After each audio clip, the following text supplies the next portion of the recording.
لأهله والصلاة لأهلها أما بعد.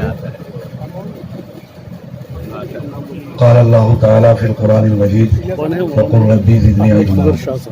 صدق اللہ العظیم.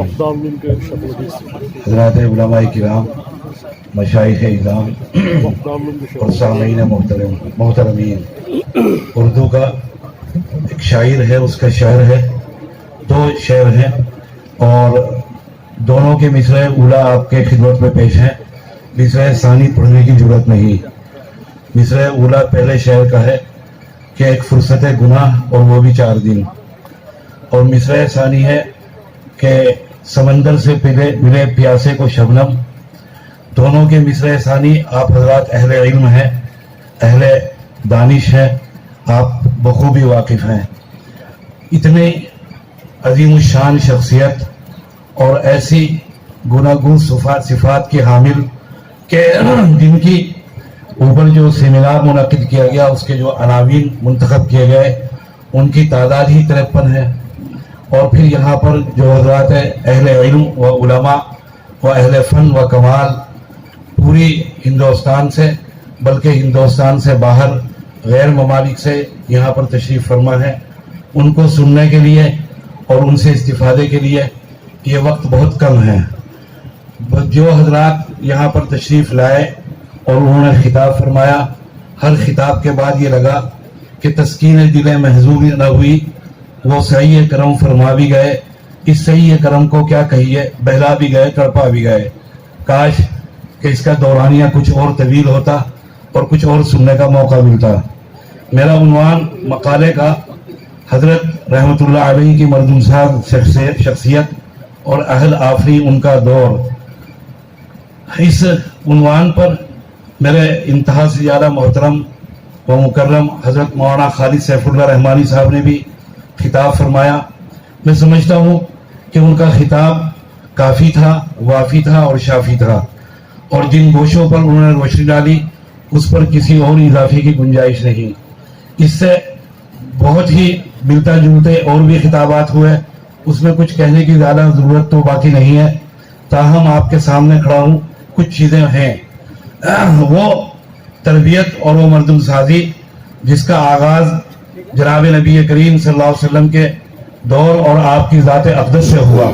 پیغمبر علیہ الصلوۃ والسلام کو جن افراد سے، جن لوگوں سے اور جس معاشرے میں اور جس سوسائٹی میں آپ کا وجود ہوا اور آپ کا سابقہ پڑا، وہ لوگ کس قماش کے تھے، کس انداز کے تھے.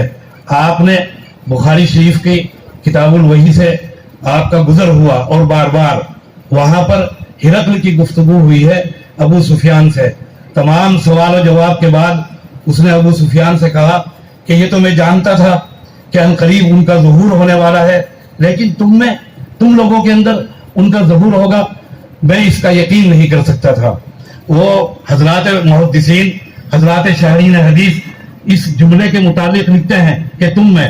بہت سے حضرات محدثین نے جوابات لکھے، لیکن یہ بھی لکھا کہ تم جیسے اجڑ، تم جیسے غیر متمدن، غیر مہذب لوگ، تم جیسے ان پڑھ اخلاق باختہ لوگوں میں وہ پیدا ہوں گے، اس کا میں یقین نہیں کر سکتا تھا. ایک تو یہ ان لوگوں کو جناب نبی کریم صلی اللہ علیہ وسلم نے تراشا، خراشا، ان لوگوں کو آراستہ کیا، پیراستہ کیا، ان لوگوں کو سجایا اور سنوارا، ان کے اخلاق درست کیے، ان کی گفتگو بھی درست کی، یہاں تک کہ سیدنا ابو ذر غفاری رضی اللہ تعالی عنہ جو اس صحابہ کے گروہ کے مجذوب اول کہے جاتے ہیں، ان ابو ذر غفاری کا قصہ خود بخاری شریف کے اندر موجود ہے کہ حضرت نے تند اور تیز گفتگو فرمائی ہے.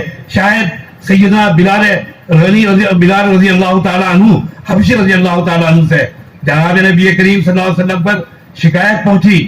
پیغمبر صلی اللہ علیہ وسلم نے طلب کیا اور سخت الفاظ استعمال فرمایا انکا رجل امرؤ فیک جاہلیہ، ابھی تک تم میں سے گوار پن نہیں گیا. خیالات کی درستگی، نزہت، پاکیزگی، زبان کی طہارت اور نزہت، یہ تمام کے تمام کام جناب نبی کریم صلی اللہ علیہ وسلم نے کیے صحابہ کو. پھر یہ سلسلہ کسی دور میں رکا نہیں، افراد پیدا ہوتے رہے، لوگ منظر عام پر آتے رہے، شخصیات آئیں اور آنے کے بعد انہوں نے رجال سازی کا اور افراد سازی کا کام کیا. دارالعلوم دیوبند ماضی قریب کے اندر یہاں پر بیان بھی ہوا تذکرہ کہ کچھ شخصیات ایسی گزری ہیں کہ جنہوں نے اپنی نظر سے، اپنے انداز سے، اپنے طریق سے، اپنی تربیت سے ایسے ایسے باکمال افراد دیے جن کے اثرات تاریخ کے اوپر تادیر مرتسم ہیں اور تادیر باقی رہیں گے. حضرت مولانا حبیب الرحمان صاحب عثمانی نور اللہ برکتہ، سابق نائب محتمم دارالعلوم دیوبند، اپنے جسم و جثے کے اعتبار سے تنکے کے انداز میں جس وقت دارالعلوم دیوبند اصلاح کے ہچکولوں میں جھول رہا تھا، اس وقت دارالعلوم کے سرپرست کتب عالم حضرت مولانا رشید احمد گنگوئی حضرت سے کہا گیا کہ دارالعلوم کو اس وقت ایک محتمم کی اور ایک منتظم کی ضرورت ہے. حضرت نے حضرت مولانا حبیب الرحمان کا انتخاب فرمایا. وہ آئے انتہا سے زیادہ حزیل، دبلے پتلے اور نرم و نازک، ہفتے کے اندر کبھی کبھی ایک لقمہ اٹھاتے تھے، لیکن عزم اور اپنے حوصلے کے اعتبار سے فرماتے تھے کہ سانپ کو سینے کے اوپر دودھ کا پیالہ رکھ کر دودھ پلانا چاہیے. اور اس کے بعد دارالعلوم میں آئے، اپنے جز و کل پر چھا گئے. لوگوں نے حضرت گنگوئی سے کہا کہ حضرت وہاں جوار باٹا آیا ہوا ہے، طوفان آیا ہوا ہے دیوبند کے اندر اور دارالعلوم میں، اور آپ نے کس کو بھیج دیا؟ یہ کیا سنبھال پائیں گے؟ فرمایا کہ ہمارے اس تنکے کو لے جاؤ، یہ اٹھتے ہوئے طوفانوں پر باندھ دے گا. قلندر ہرچے گویت دیدر گویت وہ آئے اور دیوبند کے اندر چھا گئے. ان کی خصوصیات میں ہے حضرت مولانا حبیب الرحمان کی کہ انہوں نے جس کے اندر جو جوہر دیکھا اس کو حضرت نے استعمال کیا اور اس کو دارالعلوم کی خدمت میں. دوسری شخصیت جن کو ہم نے اپنی آنکھوں سے دیکھا، جن کو برتا اور پرکھنے کی نوبت آئی، یہ ہماری سعادت ہے، یہ ہمارے مفاخر میں ہے کہ حضرت حکیم الاسلام مولانا قاری محمد طیب صاحب سابق محتمم دارالعلوم دیوبند، وہ آئے 60 سال کے اوپر ان کا دور دارالعلوم کے اوپر ان کا محیط ہے، ان کا دور اہتمام.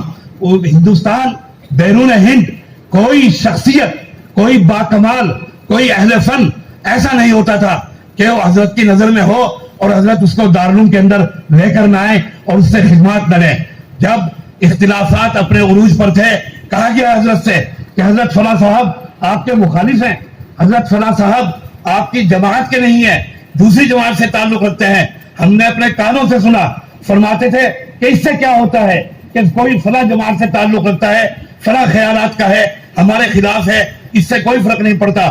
دیکھنے کی بات یہ ہے کہ وہ دارالعلوم کے لیے بھی مفید ہے یا مفید نہیں ہے. ایسے باکمال حضرات کو انہوں نے جمع کیا. پھر شیخ الہند سیدنا مولانا محمود حسن دیوبندی، حضرت کی نظر جس پر بڑھ گئی وہ کیمیا ہو گیا.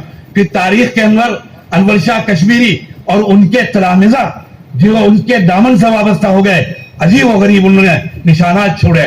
بہرحال ہمارے صاحب سیمینار حضرت مولانا عبداللہ صاحب، حضرت کی خصوصیات میں اہم ترین خصوصیت یہی تھی کہ حضرت بھی اس کام کے ماہر تھے، جوہر قابل کو تلاش کرتے، آگے بڑھاتے، حوصلہ دیتے، حوصلہ افزائی کرتے، راہیں ہموار کرتے اور مستقبل کے لیے ان کو تیار و آمادہ کرتے. یہ وہ کام ہے جو اب ناپید ہے، نایاب ہے، اور اگر ایسے کام کرنے کے افراد کے لیے پیدا ہو جائیں اور تیار تو امت کہیں سے کہیں پہنچے. بہرحال یہ تو حضرت سے متعلق تھا. مجھے ایک بات خاص طور پر عرض کرنی تھی. صبح حضرت مولانا میرے بہت محترم و مکرم سید سلمان ندوی صاحب یہاں پر تشریف فرما تھے اور حضرت نے اپنے بلند آہنگ میں اور اپنے منفرد رنگ کے اندر خطاب فرمایا. خطاب کے اندر جو کچھ فرمایا، تبدیلی کی حضرت نے بہت زبردست وکالت کی. اور اس جوش خطابت میں حضرت نے یہ بھی فرمایا کہ یہ موجودہ مدارس، یہ مدارس کا نظام، یہ خانقاہیں، خانقاہ نشی، حضرات مشائخ سب اذکار رفتہ بیکار اور ان کا کوئی اب کام نہیں ہے. تقریباً حضرت کا مفہوم گفتگو کا یہی تھا. میں سمجھتا تھا کہ یہاں پر اس وقت ہندوستان کی چنیدہ اور چنیدہ شخصیات موجود تھی. میرا خیال تھا کہ فقیہ العصر حضرت مولانا خالد سیف اللہ رحمانی صاحب اپنے منفرد سبک اور نرم لہجے کے اندر کوئی بات کریں گے اور وضاحت فرمائیں گے. دوسری میری توقع تھی کہ حضرت مولانا سجاد نعمانی صاحب اس سلسلے کے اندر وضاحت کریں گے. ہمارے علماء، ہمارے مشائخ، ہمارے سر کا تاج ہیں. آج میں پوچھتا ہوں کہ موجودہ ہندوستان پچھلے 200 سال سے جو تحریک ہندوستان کے گوشے میں، ہندوستان کے کونے کے اندر، کسی خطے کے اندر، کہاں پر بھی دنیا کے اندر برپا ہوئی ہو، ہمارے مشائخ نے اس کا تعاقب نہیں کیا. فرماتے تھے کہ اسرائیل کے اندر، اس تل ابیب کے اندر وہ ہیڈ کوارٹر قادیانیت کا موجود ہے. میں پوچھتا ہوں کس نے تعاقب کیا قادیانیت کا کہ وہ تل ابیب پر جانے پر مجبور ہوا، اور لندن کے اندر ہیڈ کوارٹر. ان کو اسلامی ممالک کے اندر پناہ نہیں ملی. انہیں بوریا نشین علماء نے، انہیں چٹائی پر بیٹھنے والے علماء نے تعاقب کیا ہے، اور تعاقب کرنے کے بعد پناہ نہیں دیا. کوئی اگر ایسا فکری زلال پر منحصر کوئی جماعت، کوئی تنظیم اگر قائم ہوئی، ہمارے علماء نے کام کیا. آج مدارس ہیں جو کام انجام دے رہے ہیں.